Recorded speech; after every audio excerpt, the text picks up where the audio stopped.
Inatasan na rin ng COMELEC ang mga provincial election officers na makipag-ugnayan sa PNP para sa posibleng pagtatalaga ng mga pulis na magsisilbing miyembro ng Electoral Board kung kinakailangan.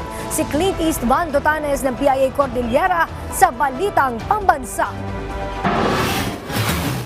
Patuloy ang pakikipag-ugnayan ng COMELEC sa iba't ibang kawani ng gobyerno para masigurong matiwasay ang May 2025 national and local elections. Ayon kay COMELEC Cordillera Regional Director Attorney Julius Torres, malaki ang ginagampanan ng bawat isa para sa mapayapa at ligtas na halalan. We cannot do this alone. Kailangan namin kayo. In fact, ang COMELEC, wala kami talagang empleyado. That's why we have our electoral boards na galing pa sa DepEd para magpa-election. But as we say, let's continue to plan. Let's continue to prepare.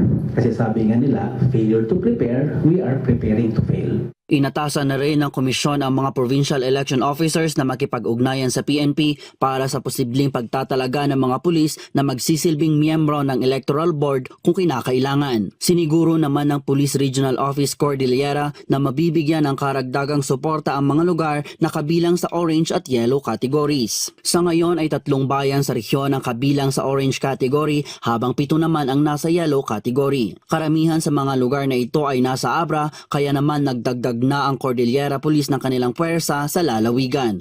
Hopefully, yung naidagdag natin is tumama sa kailangan na security deployment. But hindi pa natin alam yan hanggat lumalapit yung election. Mas focus na bantayan natin yung Bangged, yung Pilar sa Kabukay.